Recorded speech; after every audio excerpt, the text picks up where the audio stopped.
This is where our forest is, about 16 hectares of it.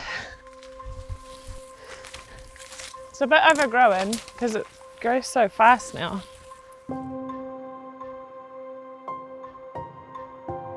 Ko Kaitlyn stone toku ingoa, ko auraki te maunga, ko waitaki te awa, ko rua hiki hiki te hapu, ko nai tahu te iwi, me Ngāti Kahungunu ki te wairoa te iwi. Yeah, I'm a project manager at Auckland Zoo, and I live here in Puhoi with my whānau. I studied Bachelor of Science in Zoology and a Master's in Wildlife Management. That was at University of Otago. Through that I studied snipe and kākāpō. So kākāpō was for my Master's, snipe was for the placement that I did with Department of Conservation. And I went to whenua and did some volunteering time there. And that's also where my hapu, my iwi and hapu are from. So Matariki, Waihopai, Bluff area. So I actually didn't have a lot of connection with my iwi at that point, but through the university and through meeting with one of my koros down there, he connected me again and spent a lot of time in a lot of the ngahere, the forest down there, also in some of the islands where my tupuna wharitutu lived. So my ancestors also used to, or still do, harvest tītī from the Tītī Islands for sustenance. Part of the pūrākau was there was this legendary bird called the hakawai. This really loud, like jet engine sounding bird that when they were harvesting, if they heard the hakawai, they'd be like, okay, that's enough, we've taken enough, we better go, or we'll get, snapped up by the hakawai. And it turns out it's this tiny little snipe that is doing its sort of calls. But it was really cool that it's like, don't take too much of the tītī, otherwise there'll be consequences. Naturally managing the harvesting. Here's one of my traps. That one catches a lot of rats. This plant is cool because it was one of my first successes.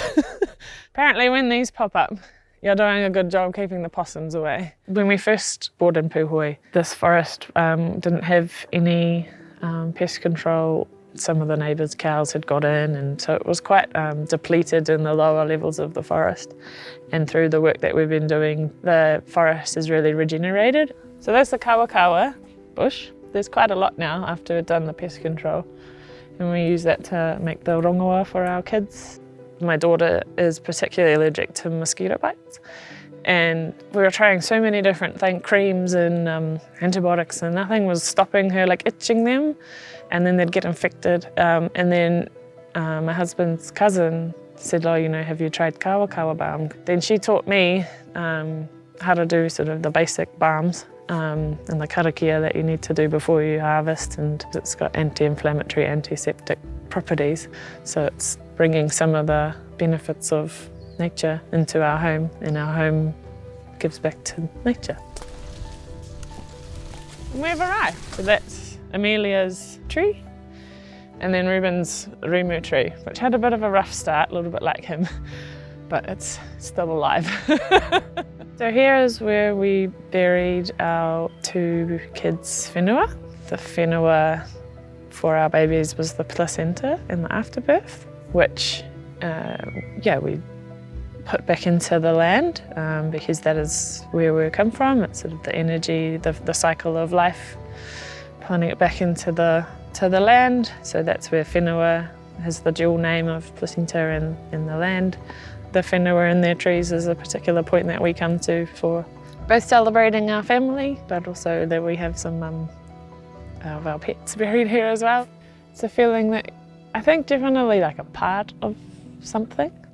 I guess serenity, peace, connection feels like an extension of me in a way.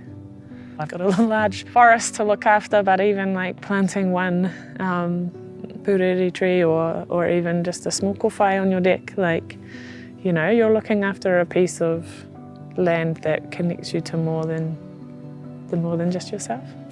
For me, I didn't grow up knowing my Māori ancestry, but I've always had this connection with the forest and where I've most felt at home. And it was really cool understanding more about my Māori heritage and my hapu and what it is to be Māori. It's different for everybody how you connect with te taeao and papatuanuku, but it's I think up to everybody to then find that connection. Yeah.